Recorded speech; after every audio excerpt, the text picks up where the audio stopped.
ચિપવાડ વિસ્તારમાં ફરી વળ્યા ઔરંગા નદીના પાણી। દાણા બજાર અને ચિપવાડ વિસ્તાર જળમગ્ન। વલસાડમાં 24 કલાકમાં વરસ્યો છે 15 ઇંચથી વધુ વરસાદ।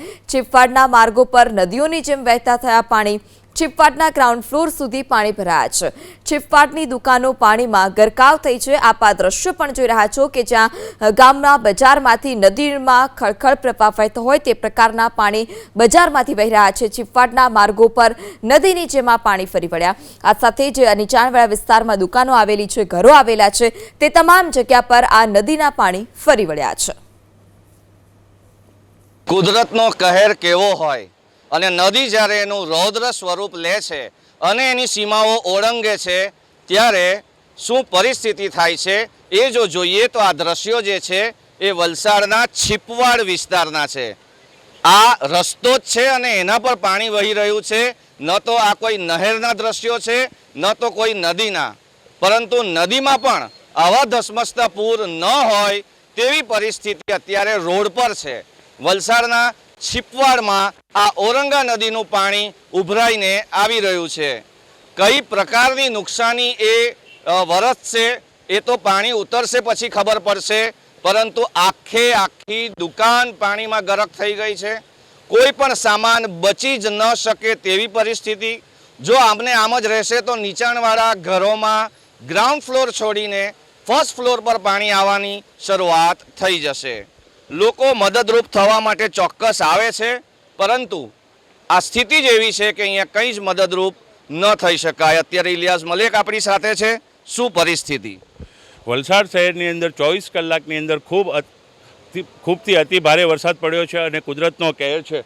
હવે જોઈ શકાય કે તંત્ર, ભારતીય જનતા પાર્ટીના કાર્યકર્તાઓ બધા જ કામે લાગેલા છે।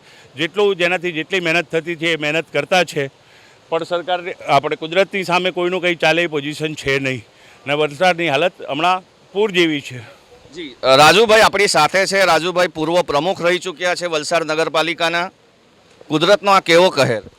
આ 2016 કરતાં 2026 એમ કહીએ તો ચાલે કે વોર્ડ નંબર 2 ને આખા વિસ્તારની એટલી ખરાબ પરિસ્થિતિ છે કે આવું અમે બી આટલા 25 વર્ષના રાજકારણમાં જ્યારથી આ વોર્ડની અંદર જોયું ત્યારથી આટલી મોટી જોઈને, અને સરકારી તંત્ર માન્ય શ્રી કલેક્ટર સાહેબ, કીધું તેમ ચીફ ઓફિસર સાહેબ, કાર્તિકભાઈ, ભારતીય જનતા પાર્ટીના કાર્યકર્તાઓ કે બીજાની બધા જ વ્યક્તિઓ કામે લાગેલા છે। પણ આની અમે જે આ જોતા એવું લાગે છે કે આ બધાની મહેનત પર ઉપરવાલાએ પાણી ફેરવ્યું, કેમ કે આનો કોઈ ઈલાજ છે। બધા લોકો બૂમ પાડતા છે બચાવો બચાવો, પણ કોઈ એવી જગા નથી કે ત્યાં કોઈ વ્યક્તિ જઈ શકે। આ પરિસ્થિતિ છે। કોઈ વ્યક્તિ જઈ શકે એવી જગ્યા નથી, પરંતુ આ સાથે ફ્લડ ટુરિઝમ એટલે જે પાણી ભરાય છે એને જોવા માટે અને એનો વિડીયો કરવા માટે મોટી સંખ્યામાં લોકો આવે છે। તંત્ર આ બાબતમાં વિચારે। દુર્ઘટના ક્યારે પણ સર્જાઈ શકે છે। આવા પ્રકારના ફ્લડ ટુરિઝમને તંત્ર અટકાવે એ ખૂબ જરૂરી છે। રસ્તા પર લોકો આવે છે, વેહિકલ લઈને આવે છે, ટ્રાફિક જામ થાય છે। ઇમરજન્સીમાં જો કોઈને મૂવ કરવાના હોય તો તકલીફ પડી શકે છે, કારણ કે રસ્તાઓ ખૂબ ઓછા છે। આ ફ્લડ ટુરિઝમ પણ બંધ થાય એ ખૂબ જરૂરી છે।